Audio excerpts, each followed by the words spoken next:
নমস্কার, আমি সুজিত। আমার ইউটিউব চ্যানেলের সকল দর্শকদের স্বাগত জানাই। আজকে আমি আলোচনা করতে চলেছি যাদের মীন রাশি মীন লগ্ন, তাদের আগামী 4টি মাস অর্থাৎ শনি বকরি থাকাকালীন কোন কোন ঘটনা ঘটতে চলেছে সেই সম্পর্কে বিস্তারিত আলোচনা করব। তার আগে সকল দর্শকদের জানিয়ে রাখি, যারা আমার চ্যানেলে প্রথমবার যুক্ত হয়েছেন তাদের সকলকে সাবস্ক্রাইব করার জন্য অনুরোধ করছি এবং পাশে থাকা বেল আইকনটিকে ভালো করে বাজিয়ে দেবেন। তাছাড়া যারা আমার ভিডিওটি দেখছেন অথচ লাইক করছেন না, তাদের উদ্দেশ্যে বলবো আপনারা ভিডিওটি দেখার আগে লাইক অন্তত করবেন, তাহলেই আপনাদের জন্য নতুন নতুন ভিডিও সম্পর্কে আপলোড করতে পারবো। এতে আমাদেরকে আনন্দ দেয়। তাছাড়া যাদের পরিবারে প্রচুর সমস্যা, অর্থহানি, জ্বালা যন্ত্রণা, অসুখ বিসুখের মধ্যে জর্জরিত হয়ে রয়েছেন, তাদের উদ্দেশ্যে বলছি আপনারা আর দেরি না করে এখনই আমার নাম্বারে বুকিং করার চেষ্টা করুন এবং আমার ভিজিট কত সেই সম্পর্কে জানতে গেলে আমার হোয়াটসঅ্যাপে হাই লিখে পাঠালে আপনারা ভিজিট সম্পর্কে সাথে সাথেই জানতে পারবেন। সমস্যা যত চেপে রাখবেন যন্ত্রণা ততই বাড়তে থাকবে, এটা মাথায় রাখবেন। দেখবেন ব্যাংক ব্যালেন্স সব কিছু ধূলিসাৎ হয়ে গেছে। তাই আর চিন্তাভাবনা নয়, এখনই যোগাযোগ করুন। বুকিং করার পরেই আপনার নাম, ডেট অফ বার্থ, জন্মের সময়, জন্মস্থান অবশ্যই পাঠাবেন এবং পাঠানোর 24 ঘন্টার মধ্যে আপনার পাঠানো তথ্যের উপর ভিত্তি করে ভাগ্যফল জানানো হবে। এবার আপনারা থাম্বনেলে যে লেখাটি দেখে ক্লিক করেছেন সেই বিষয় নিয়ে আলোচনা শুরু করছি। বর্তমানে গ্রহ অবস্থান বেশ কমপ্লিকেটেড এবং কমপ্লিকেটেড গ্রহ অবস্থানের ফলে শনি রয়েছেন মীন রাশি বা লগ্নে, রাহু অবস্থান করে রয়েছেন কুম্ভ রাশিতে।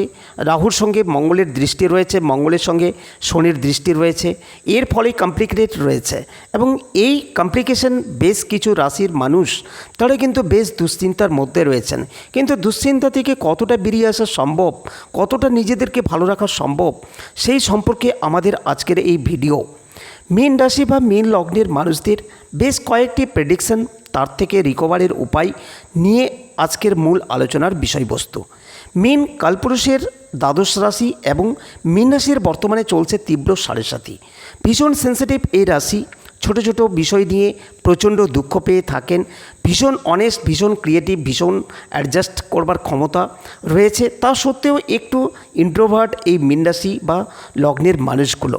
কখনো কখনো নিজের প্রতি তীব্র নিয়ন্ত্রণ রাখার ক্ষমতা নিজের মধ্যে রয়েছে, আবার কখনো কখনো এই নিয়ন্ত্রণ হারিয়ে ফেলেন এবং প্রচণ্ড উগ্র হয়ে পড়েন। কিন্তু এই মুহূর্তে শনির প্রেসারে মীন কিন্তু বেশ নাজেহাল হয়ে রয়েছেন, ভীত সন্ত্রস্ত হয়ে রয়েছেন। কাজকর্মগুলো কেমন যেন হয়েও হচ্ছে না, চেষ্টা চালিয়ে যাচ্ছেন কিন্তু সেই সাকসেস সেটা যেন কিভাবে আটকে যাচ্ছে, বাধাপ্রাপ্ত হচ্ছেন নিজের প্রফেশনের ক্ষেত্রে।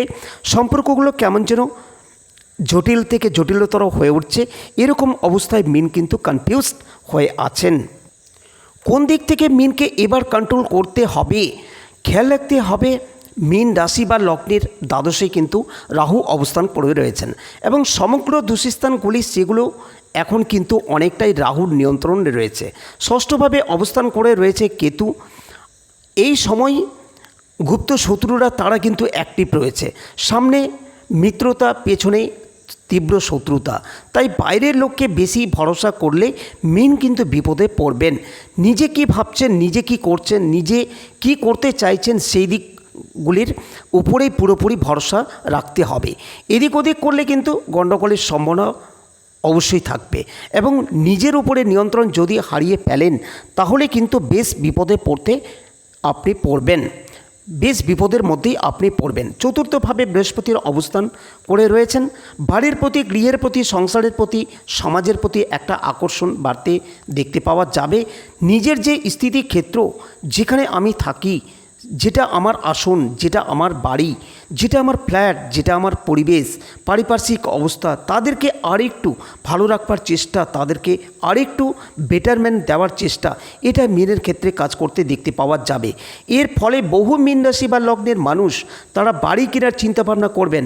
বাড়ির ডেকোরেশন, বাড়ির রেনোভেশন অথবা ফার্নিচার কিনে বাড়ির বসবাসের স্থিতিকে আরেকটু বেটার করবার চেষ্টা, এটা আমরা মীনের ক্ষেত্রে দেখতে পাবো।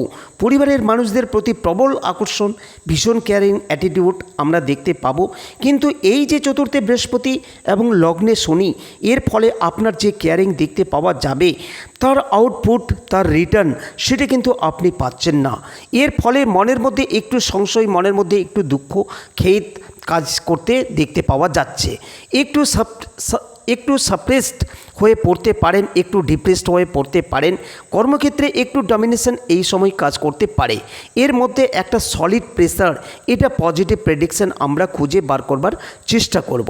মাতৃকুল থেকে লাভবান হতে চলেছেন মীন রাশি বা লগ্নের মানুষরা, অর্থাৎ মামা বাড়ি থেকে কিছুটা সাপোর্ট, মামা বাড়ি থেকে কিছুটা প্রাপ্তির সম্ভাবনা, এটা কিন্তু মীনের ক্ষেত্রে বাড়তে দেখতে পাওয়া যাবে। মামা বাড়ির কোনো জমি জায়গা বিক্রি হচ্ছে, সেখান থেকে আপনি অবশ্যই লাভবান হতে পারেন। কোনো সমস্যা মুক্ত জীবন প্রাপ্তির সম্ভাবনা, এটা কিন্তু অবশ্যই দেখতে পাওয়া যাবে। এবং মাতৃকুল থেকে একটা বড় সাপোর্ট এটা মীন অবশ্যই পাবেন। দ্বিতীয় বিষয়টি হলো কর্মক্ষেত্রে গোপন শত্রুতা, তাকে আপনি আইডেন্টিফাই করতে পারবেন। আপনি বুঝতে পারছিলেন না কে আপনাকে ডিস্টার্ব করছে, কিন্তু এই সময় আগামী কয়েকদিনের মধ্যেই সেই মানুষটিকে আপনি আইডেন্টিফাই করতে পারবেন, তাকে চিনতে পারবেন কে আপনার পেছনে বদনাম করছে, কে কান ভাঙাচ্ছে, কে আপনার পেছনে পেছনে বসের কাছে বসকে বিষ ঢেলে যাচ্ছে। এই মানুষটিকে খুঁজে পাওয়া, তাকে আইডেন্টিফাই করার সম্ভাবনা সেটা খুব স্পষ্টভাবে দেখতে পাওয়া যাবে। এই মীন রাশির মানুষরা তাদের খরচের উপর কিন্তু নিয়ন্ত্রণ রাখতে পারবেন না, তবে পরিশ্রম করে অর্থ উপার্জনের মাত্রাকে বাড়াতে পারেন। তাই খরচকে কন্ট্রোল না করতে পারলেও আয়কে বাড়িয়ে তোলার চেষ্টা করতে হবেই। এবং যথেষ্ট আয় আপনি করতে শুরু করবেন, সেই সময় আপনার সিচুয়েশন আরেকটু বেটার হতে দেখতে পাওয়া যাবে। সেই সময় আপনি কিন্তু নিজের ক্ষেত্রটিকে আরেকটু বেটার করে তুলতে পারবেন। পুরনো কোনো সম্পর্কের কারণে লাভবান হতে পারেন, জীবনে কিছু নতুন সুযোগ আসার সম্ভাবনা তৈরি হতে পারে।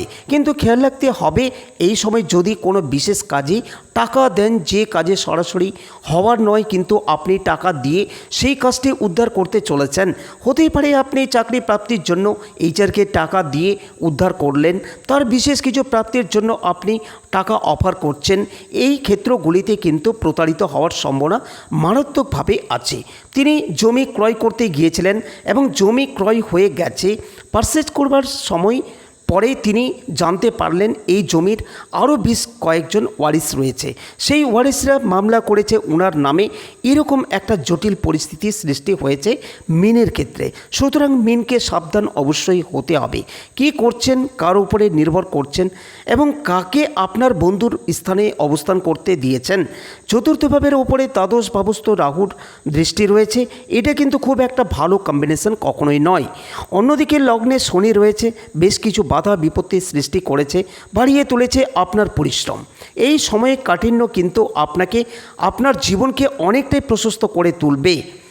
এই সময়ের কঠিন পরিস্থিতি সেটা যখন আপনি অতিক্রম করতে পারবেন, তখন কিন্তু জীবনের অবশিষ্ট সমস্যাগুলিকে আর সমস্যা বলে মনেই হবে না। এই সময় আপনার কিন্তু জীবনের একটা পরীক্ষার স্তর নিয়ে এসেছে। এই সময় আপনি কতটা স্থির থাকতে পারেন, এই সময় আপনি কতটা নিজের অস্তিত্বকে বাঁচিয়ে রাখার জন্য সংগ্রাম করতে পারেন। এই পরীক্ষায় যখন আপনি উত্তীর্ণ হয়ে উঠবেন বা পাশ করে উঠবেন, তখন কিন্তু আপনি হয়ে উঠবেন অপরিরুদ্ধ। তখন কিন্তু জীবনের সমস্ত রকম বাধা বিপত্তিকে অতিক্রম করা আপনার জন্য অত্যন্ত সহজ হয়ে উঠবে। আরও কয়েকটি বিশেষ কথা বলবো নক্ষত্রের আলোচনাতে। প্রথমে রয়েছে পূর্ব ভাদ্রপদ নক্ষত্র। কাজকর্মের ক্ষেত্রে বাধা আসবে, শত্রুতা থাকবে, হঠাৎ করেই শরীরটা খারাপ হয়ে পড়তে পারে, লটারি বা অন্য কোনো মাধ্যমে অর্থপ্রাপ্তির সম্ভাবনা রয়েছে। পারিবারিক অশান্তির কারণে নতুন গৃহ খোঁজার প্রবণতা বাড়তে দেখতে পাওয়া যাবে। চাকরির জন্য পড়াশোনার ক্ষেত্রে আরেকটু মনোসংযোগ বৃদ্ধির চেষ্টা এটা আমরা দেখতে পাবো। বা মা কিংবা মাতৃতুল্য কোনো ব্যক্তি, বড় পিসি, এই ধরনের মানুষ যারা আপনার ভীষণ প্রিয়, তাদের কিন্তু শরীর খারাপ হওয়ার সম্ভাবনা রয়েছে। বাড়ি ক্রয় বিক্রয় ভাড়াটে ঠিক করে দেওয়া, কোনো এজেন্সি ওরিয়েন্টেড ওয়ার্কের ইত্যাদির মাধ্যমে লাভবান হতে পারেন পূর্ব ভাদ্রপদ নক্ষত্র। পরবর্তী নক্ষত্র উত্তর ভাদ্রপদ। চাপ আসতে চলেছে, বিশেষ করে ফিনান্সিয়াল সেক্টরে এই প্রেশার ফেস করতেই হবে। এই প্রেশার অতিক্রম করতে পারবেন, খালি আপনার কিছুটা মানসিক পরিবর্তন দরকার। মানসিকতার মধ্যে যে অতিরিক্ত উদারতা রয়েছে সেটিকে বর্জন করতে হবে, তাহলে কিন্তু আপনি নিজেকে ঠিক রাখতে পারবেন। আয়ের সঙ্গে সামঞ্জস্য রেখে ব্যয় করবার চেষ্টা করতে হবে এবং অ্যাটলিস্ট কিছুটা সঞ্চয়ও করতে হবে। কিছু সঞ্চয় এটা করতেই হবে উত্তর ভাদ্রপদ নক্ষত্রকে। এই জায়গাটাকে যখনই আপনি কিছুটা সঞ্চয় করতে পারবেন, তখনই কিন্তু আপনার অ্যাক্টিভিটির উপরে নিয়ন্ত্রণ চলে আসবে, তখনই কিন্তু আপনি আপনার কর্মতৎপরতার উপরে নিয়ন্ত্রণ রাখতে পারবেন। ভুগতে পারেন শ্বাসকষ্টের সমস্যায়, ত্বকের সমস্যায়, বাড়িতে নতুন পোষ্য প্রাণী নিয়ে আসার একটা সম্ভাবনা উত্তর ভাদ্রপদ নক্ষত্রের ক্ষেত্রে দেখতে পাওয়া যাবে। ইলেকট্রনিক জিনিসপত্রের কোনো বস্তু গণ্ডগোল করে ফেলতে পারেন। রান্না করার সময় সাবধান হতে হবে। স্কুটি বাইক চালাবার ক্ষেত্রে সাবধান হতে হবে। হেলমেট অবশ্যই ইউজ করতে হবে। বৃষ্টিতে ভেজা ঠান্ডা লাগার কারণে হতে পারে অ্যালার্জি বা এই ধরনের সমস্যায় বেশ কষ্টপ্রাপ্ত হতে পারেন। টাকা পয়সার প্রপার ইনভেস্টমেন্ট এটা বেশ ভালো জায়গায় রাখতে চলেছেন। পরবর্তী নক্ষত্র রেবতী। রেসপন্সিবিলিটি বাড়তে চলেছে। জীবনের সুযোগগুলোকে সদ্ব্যবহার করবার জন্য মেন্টালিটি প্রিপেয়ার্ড হয়ে থাকতে হবে। মনের মধ্যে সমস্ত রকম দুর্বলতা সরাতে হবে। একটু স্বার্থপর রেবতীকে হতেই হবে, না হলে রেবতীকে সমস্যায় পড়তে হবে। এবং আপনার ক্ষেত্রেও এই উদারতা সমস্যার কারণ হয়ে উঠতে পারে। একটু স্ট্রিক্ট থাকা দরকার। খেয়াল রাখবেন আপনি নিজের জন্য মানুষের ইউজড হওয়ার পাত্র তো আপনি নন। সেই ক্ষেত্রে অবশ্যই নিজের বিষয়টিকে ভাবতে হবে। এটা খেয়াল রাখতে হবে যে শরীর আপনার আত্মার ধারক হিসাবে দেওয়া হয়েছে। এই শরীরের যত্ন নেওয়ার দায়িত্ব সেই শরীর এবং তার সঙ্গে কানেক্টেড সমস্ত কিছুর যত্ন নেওয়ার দায়িত্ব এটা কিন্তু আপনার। তাই একে ইগনোর করার কোনোভাবেই যাবে না। এই দায়িত্ব আপনাকে পালন করতে হবে। নিজেকে ভালো রাখার দায়িত্ব নিজেকে নিতে হবে। তার জন্য স্বার্থপর হতে হবে স্বার্থপর। তাহলেই আপনি ভালো থাকতে পারবেন। সবার জন্য তো অনেক ভেবেছেন, এবার একটু নিজের জন্য ভাবুন, তাহলেই কিন্তু আপনি ভালো থাকবেন। পার্টনাররা ঠকাচ্ছে, এটা স্ট্রেট বলুন। স্বামী স্ত্রীর সম্পর্কের যে রিলেশনশিপ সেটা একটু একটু করে টক্সিক হচ্ছে। আপনার এক্সপ্রেশন সরাসরি বলুন, বাধা কিসের? নিজেকে এক্সপোজ করার চেষ্টা করুন। আপনার মধ্যে যে ট্যালেন্ট রয়েছে সেটাকে ওপেন করুন। রেবতী নক্ষত্রের মানুষরা ভালো থাকবেন। আগামী দিনের অনেক ভালো হতে চলেছে। এই যে 7.5 কঠিন সময় আপনার উপর দিয়ে যাচ্ছে, এই সময়কে কাটিয়ে আপনি অনেকটাই ভালো থাকতে পারবেন। আপনার সিচুয়েশন অনেক বেটার হবে, কিন্তু নিজের মধ্যে কিছু পরিবর্তন সেটা অবশ্যই আপনাকে নিয়ে আসতে হবে। পর্যালোচনা করুন কেন আপনি পিছিয়ে। আপনার কোয়ালিটি তো অনেকের থেকে অনেক বেশি। শনিদেব এই পর্যালোচনার সুযোগ এনে দিয়েছেন। কিছু আরও বাধা তৈরি হবে এবং এই বাধাগুলিকে যখন আপনি অতিক্রম করবেন তখন আবার লেভেল অফ কনফিডেন্স সেটা কিন্তু একটা আলাদাই মাত্রায় পৌঁছেছে। তাই নিশ্চিন্তে নির্ভাবনায় নিজের লক্ষ্যে স্থির করুন। বহুমুখী নয়, একমুখী লক্ষ্য স্থির করুন। দ্বাদশে রাহু, ষষ্ঠে কেতু থাকার ফলেই বারবার চেষ্টা করাবে আপনাকে ডাইভার্ট করার। লগ্নপতি মিথুনে দত্তক রাশি, এর ফলে সবসময় চিন্তার মধ্যেই একটা ডুয়ালিটি রয়েছে। এই ডুয়ালিটিকে অ্যাকসেপ্ট করা বন্ধ করে দিন। সবসময় একটাই লক্ষ্য, এটাই হবে, এটাই আমি করে শেষ করব। প্ল্যান বি এই মুহূর্তে রাখার দরকার নেই। কি হতে চলেছে, যা হতে চলেছে সাকসেসফুল করবই, আমি পারবই, এই মেন্টালিটি নিয়ে এগোতে হবে। তাহলে কিন্তু রেবতী নিজের জায়গাটা তৈরি করতে পারবেন।